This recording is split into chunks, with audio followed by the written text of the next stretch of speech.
ഒരു കാര്യം കൂടെ പറഞ്ഞേക്കാം സണ്ണി ജോസഫിനെ കുറിച്ച്. ഞാനൊരു കത്തെഴുതി കൊടുത്താലേ അത് എഴുതി കൊടുത്തു എന്ന് പറയാനുള്ള രാഷ്ട്രീയ ആർജവത്ത് എനിക്കുണ്ട്. എന്നെ രാഷ്ട്രീയത്തിൽ ഞാൻ പ്രഗത്ഭനൊന്നുമല്ല, സാധാരണക്കാരനാണ്. ഒരു കത്ത് കൊടുത്താൽ AICCക്ക് ഒരു കത്ത് കൊടുത്താൽ കൊടുത്തെന്ന് ധൈര്യമായിട്ട് പറയും. കൊടുക്കാത്ത കത്ത് വ്യാജമായി ഉണ്ടാക്കിയാൽ കൊടുക്കാത്ത കത്ത് ആര് വ്യാജമായി ഉണ്ടാക്കിയും തെളിയിക്കാൻ വേണ്ടി അത് അറ്റം വരെ പോകും.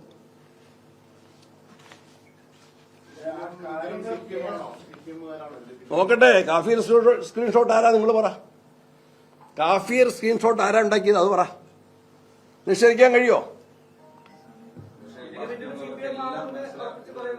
എന്തോ ഹൂഎവർ ദേ മേ ബി, ആരാണെങ്കിലും തെളിയിക്കാൻ ഞാൻ പറഞ്ഞു. ഞാൻ വെല്ലുവിളിക്കുക ഗവൺമെന്റിനെ. അവരും കുറച്ച് ഒട്ടിച്ചല്ലോ, വെല്ലുവിളിക്കുക അത് തെളിയിക്കാൻ. ആ ബുദ്ധിമുട്ടുണ്ട്, നിങ്ങൾക്ക് ബുദ്ധിമുട്ടുണ്ടാവും. ഒരാശയക്കുഴപ്പമില്ല. ഒരു കാര്യം ചോദിച്ചോട്ടെ, എന്റെ പേരിൽ നിങ്ങളുടെ പേരിൽ കത്ത് വന്നാൽ, നിങ്ങളുടെ പേരിൽ ഒരു കത്ത് വന്നാൽ അത് വ്യാജമാണെന്ന് പറഞ്ഞ് നിങ്ങൾ പരാതി കൊടുക്കുന്നു. ആർക്കാ പരാതി കൊടുക്കുന്നത്? കേരളത്തിലെ പോലീസിന്റെ ഏറ്റവും ചീഫിനാ പരാതി കൊടുക്കുന്നത്. അവരെല്ലാ സംവിധാനവും വെച്ച് അന്വേഷിച്ചോട്ടെ. തെളിയിക്കാൻ വെല്ലുവിളിക്കുന്നു.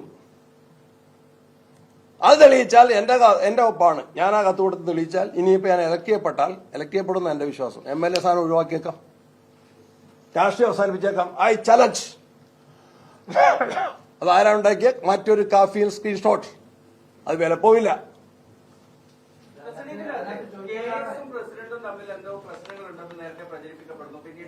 അദ്ദേഹം പറഞ്ഞെന്താ? നിങ്ങളെ വീട്ടിൽ വെച്ചല്ലേ, അദ്ദേഹത്തിന്റെ വീട്ടിൽ വെച്ചല്ലേ എനിക്ക് സണ്ണിയോട് പ്രേമെന്ന് പറഞ്ഞു. ആ ആയിക്കോട്ടെ, എനിക്കൊന്നും പറയാനില്ല. ഒരു പ്രശ്നം ഉണ്ടെങ്കിലേ തീരും. ഒരു പ്രശ്നവും തീരണ്ടേയില്ല. ഒരു പ്രശ്നം ഉണ്ടെങ്കിൽ വെറുതെ പോയിട്ട് അതിനെക്കുറിച്ച് തന്നെ ഞാൻ പറയുന്നത്.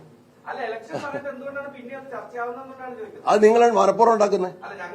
നിങ്ങൾ മനഃപൂർവ്വം ഉണ്ടാക്കുന്നത്. നിങ്ങളല്ലെങ്കിൽ രാഷ്ട്രീയ എതിരാളികൾ മനഃപൂർവ്വം ഉണ്ടാക്കുന്ന. കാഫിർ സ്ക്രീൻഷോട്ട് എങ്ങനെ ചർച്ചയായത്? That is what is being repeated. അതിന്റെ തനിയാവർത്തനം. ഞാനിപ്പോ സണ്ണി ജോസഫിനെതിരെ ഒരു കത്ത് മറ്റൊരാൾക്ക് കൊടുക്കുകയാണ്. സാധാരണ ഞാൻ ആ കത്ത് നിഷേധിച്ചു. പക്ഷെ ആ കാര്യം സണ്ണി ജോസഫിനെ ബോധ്യപ്പെടുത്താൻ വേണ്ടി കഴിയുന്നില്ലെങ്കിൽ അത് എന്റെ കൂടി പരാജയമല്ലേ? ആ ചോദ്യം എനിക്ക് മനസ്സിലായിട്ടില്ല കേട്ടോ. അതായത് കെ സുധാകരനെ ആ ചോദ്യം എനിക്ക് മനസ്സിലായിട്ടില്ല. നമുക്ക് കോടതിയിൽ നിന്ന് കാണാം. ആരെയും ബോധ്യപ്പെടുന്ന കാര്യമല്ല, ഞാൻ എന്റെ കാര്യമാണ് പറഞ്ഞത്. ഞാൻ ആ കത്തിന്റെ ഉത്ഭവം അത് വ്യാജമായി ഉണ്ടാക്കിയതാണ്.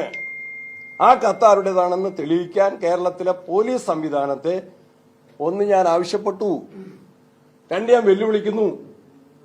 ഭരണ സംവിധാനത്തിന് കള്ളക്കളിയിൽ പങ്കുള്ളതുകൊണ്ടും അറിയാവുന്നതുകൊണ്ടും അവര് മറ്റൊരു കാഫിർ സ്ക്രീൻഷോട്ടായിട്ട് ഇത് മാറുന്നുള്ളതുകൊണ്ടും അവരന്വേഷിക്കാതെ വന്നാൽ കോടതിയെ സമീപിക്കുമെന്ന് ഞാൻ പരസ്യമായിട്ട് പ്രഖ്യാപിക്കുന്നു.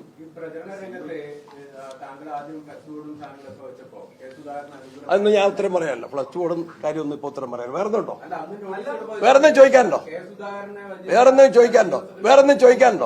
വേറെ ഇലക്ഷൻ കഴിഞ്ഞിട്ട് നമുക്ക് പറയാം. വോട്ടെണ്ണി കഴിഞ്ഞിട്ട് പറയാം. ഞങ്ങൾക്ക് ഗുണം ചെയ്തു.